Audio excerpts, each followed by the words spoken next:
Paulo e Silas é açoitados e preso. O motivo é porque Paulo expulsou um demônio de uma jovem que, adivinhando, dava grandes lucros aos seus senhores. E, através disso, Paulo e Silas foram açoitados e presos. Essa jovem tinha um espírito adivinhador e, adivinhando, dava grande lucro aos seus senhores. Vendo os seus senhores que se a ele desfizeram a esperança do lucro, agarrando em Paulo e Silas, os arrastaram para a praça, à presença das autoridades. E levando-os aos pretórios, disseram: esses homens, sendo judeus, perturbam a nossa cidade, propagando costumes que não podemos receber, nem praticar, porque somos romanos. Levantou-se a multidão unida contra eles, e os pretórios, agarrando a eles as vestes, mandaram açoitá-los com varas, e depois de a eles darem muitos açoites, os lançaram no cárcere, ordenando ao carcereiro que os guardasse com toda a segurança. Este, recebendo tal ordem, levou-os para o cárcere interior e a ele prendeu os pés no tronco.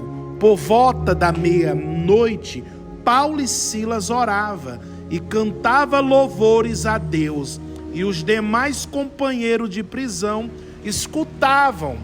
De repente sobreveio tamanho terremoto que sacudiu os alicerces da prisão.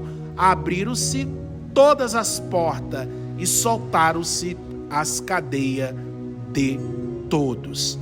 Paulo e Silas foram presos porque expulsou um demônio que habitava numa jovem, mas por trás ela tinha homens e senhores que levava ela ali naquela praça, dava um respaldo a ela, né? E ela, adivinhando, dava grande lucro. Quando Paulo ia toda vez para o templo orar, isso não foi nenhuma, nem duas, várias vezes, passando ali, Paulo ficou indignado. Toda vez quando Paulo passava, ela dizia: eis aí o grande homem de Deus que prega as boas novas, o servo de Deus. E Paulo, vendo isso, que era um espírito, o dom do discernimento espiritual, Paulo expulsou, e ela não conseguiu mais adivinhar ninguém.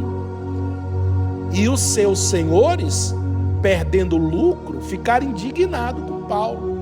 Por isso que criaram essas mentiras, dizendo que Paulo estava pregando costume, dizendo que Paulo era contra os costumes judeus, dizendo que Paulo, ele pregava o evangelho da graça, da misericórdia, da salvação. Porém, há muitos costumes judaicos que Paulo não praticava mais, mas ele respeitava. Então, os seus senhores dessa jovem ficaram indignados, a ponto de agarrá-los e levar em praça pública e jogar a multidão contra Paulo e Silas. E eles foram presos. E por volta da meia-noite, Paulo e Silas oravam e cantavam louvores a Deus. E os demais companheiros, ouvindo isso, né? E os demais companheiros de prisão escutavam. De repente, sobreveio tamanho terremoto que sacudiu os alicerces da prisão. Abriram-se todas as portas, não só a de Paulo e Silas, mas todas, e soltaram-se as cadeias de todos. Que Deus abençoe a todos abundantemente.